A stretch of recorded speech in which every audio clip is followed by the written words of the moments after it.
The Masamune is the rarest katana in the game, as you can only get one of them ever, and it provides one of the best buffs you can hope for on a katana. At the same time, you can also get the full Genji armor set, as well as the Genji gloves accessory. And all this can be yours if you steal all this equipment from Elmdor in the Limberry fight. This is the second in the 3 series of battles, right after you storm the gate, and boy, this fight is a doozy. It is easy if you just focus Elmdor and take him out, but if you're going to steal all of his gear, then even Orlando might not even be able to help you out with it. What?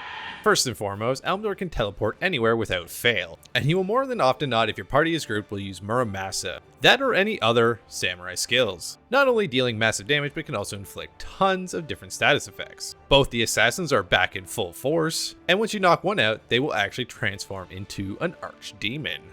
Oh no! If you don't have preventions against charm or KO, the assassins will take full advantage of that, ruining your fight entirely. So the main setup here is using a ninja that has steal, and to either have attack boost or concentration to boost the steal chance. Attack boost can be learned from the geomancer, and concentration can be learned from the archer. Now you could rock Vanish as your counter, but I don't recommend it. Now, if you want to increase your chance of stealing, there are a few things that you can consider, such as if an enemy is charging a spell, other status effects such as stop, or sleep, chicken, or toad will all increase your chances of stealing, or as previously mentioned, that vanish will also help with this as well. Though it will require you to get attacked first, and you'll probably want to have your bravery pretty high so that the reaction actually does occur. But in truth, this doesn't matter in this remastered version, because you can just load a previous turn in the fight due to the autosaves that occur. This is best when you are beside your target already and don't have to use your move for the turn, as your autosave will always be number 1 and you can just retry over and over until you get it. Okay. When you have to move and then steal, it will force you to end your turn and it will autosave on your next character's turn, so you're going to have only a couple chances. So this is my description of Elmdor's Gemini sign. Your best match is Sagittarius, followed by Libra or Aquarius, and worst is Virgo or Pisces. Now congrats on skipping to this part, hopefully, as this will be the true setup on how we're going to do this. First off is having a white mage in the group with time magic and swift spell. You can also have item, followed up by Beowulf. This is to make sure to do the side quests involving Mustadio and Construct 8. You'll be using Mustadio in the Mechanist job, as well as having night skills paired with him for rending speed. Okay. And finally, our ninja with steel. Everyone should be equipped with a Japamala accessory to prevent vampirism. So stole from Meliadul the Chantage accessory. This gives infinite self-revive. It's absolutely ridiculous. And now that we have our party fully set, let's get right into it. Trying to start the fight by getting haste off on as many characters as possible, but also staying spread out because otherwise Elmdor will come in and just wreck your shit. And with a chance of confusion, if it happens, you might as well just restart the fight. Because you don't want to waste turns having to hit your guy and potentially just ruin the fight anyways. So hopefully the RNG will be a little bit better for you, even if your character gets doomed. The main reason we bring somebody like Beowulf is because Elmdor rocks the powerful reaction Shiradori, where his bravery specifically gives him evasion, making it impossible to hit him with physical attacks. And yes, that includes stealing. So as shown here, Mustadio is kind of useless for targeting Elmdor right out the gate. And you should also be rocking KO resistance for the assassins, but this will make them use stuff like stop. Should only really affect Beowulf since he usually wears heavy armor. Ramza is always pretty much dual wield monk.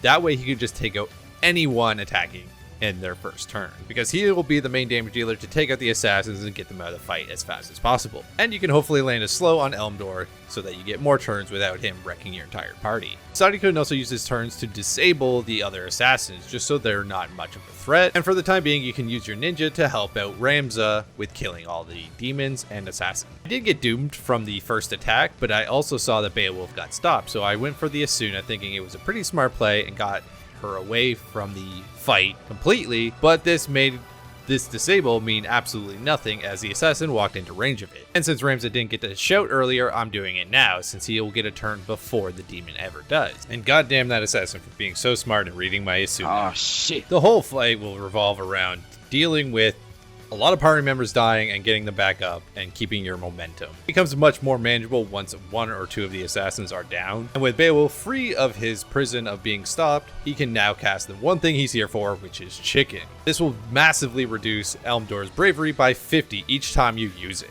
But keep in mind, once he is at 0, he'll gain 1 every turn to a max of 10. Now I'll have to do a bit of damage control. Thankfully, Ramza is a monk and can revive people. Oh yeah, monk, best class. Only for his efforts to mean nothing as Elmdor comes around and just kills my white mage yet again. Pretty sure he just hates fun.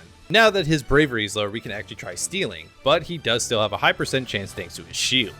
With that 20% chance, first try? Hell yeah. I mean, it was definitely first try, right? Now with the whole party here, it should make things a lot easier. Oh, god damn it. I think he just hates white mages, to be honest. Very fortunate that Mustadio was up, as well as that the assassin was casting a spell, making a disable very easy. Also, just showing it off now that this is his gear, and this is what we are going to be working towards. Also, he has Brawler for some reason. I don't really get that. We're going to be trying to steal as many chances as we can, and reloading the save if we fail it. You can't do any status effects such as sleep or disable on Elmdor himself, so we're just trying blind, even though I know it does nothing. This is where the infinite rise will come into play. He will turn Beowulf undead periodically because of this, which is why I opted to immobilize him so that he can't really do anything to my other party members. And now that the last assassin slash demon is down, we can do a lot more work. But we will have to put down Beowulf. This is also being careful about how you line up your party because he does have the Kiku Ichi Munji sword skill. Oh my god, I butchered that. He definitely is a boss that will punish you for really bad positioning. But we can persist, and we will fail at casting wall, because that's always fun when you want to use a defensive and it just doesn't work. Again, damage control is the name of the game. And seeing that Mustadio still has a turn to be upright, we will take the initiative and to take out Beowulf so that he will resurrect on his turn. And now that the team is up and ready to go, we can now use haste again, for once. More importantly, Mustadio can finally start rending speed on Elmdor. Now we're in the final stages of how we're going to be stealing everything. Okay. Thinking that, yeah, it would be a great time to revive my ninja, because then we can actually start stealing. Well, that also was a double-edged sword. Well, quite literally, as he kills both of them in one shot. It is a struggle to keep this momentum going, but at least my white mage has good compatibility with Ramza, and a rise is a guaranteed full heal revive. With Mustadio slowing Elmdor down to a crawl, it becomes much easier to manage a lot of his stuff. And Beowulf can always drain the Elmdor to get his own health back, but I also think I have item on him as well. With Ramza back into full strength, we can continue this fun and exciting fight, except until Beowulf gets vampired again. Fortunately, my white mage has terrible compatibility with my ninja, so I don't often go for a revive with her on him. Usually it's around 50%, so they must have incredibly bad Zodiac compatibility. Oh no! And finally, we steal the Masamune, which, holy crap, that took a long time to get a second steal on him. As always, we don't want Beowulf wandering around as undead, as he will start to attack your party members, as well as kind of do whatever he wants, so we put him down again, so he'll get right back up. That Chantage is the best accessory in the game. It makes you pretty much invincible. And since it's been so many turns, it's bound to do another chicken, since his bravery is getting close to 10 again. Since he's in the corner and also right beside the ninja, he can just finish stealing everything off of him, and it pretty much goes according to plan. Well, I hope you liked my demonstration guide, whatever you want to call this, for getting all of his gear, which is very worth it. It's some of the best gear in the game. Let's finish it off with some vengeance. Thank you all for watching. Take care out there, and I'll catch you on the next one. And feel free to check out my channel for other great gaming content. I'm sure I got something there for you.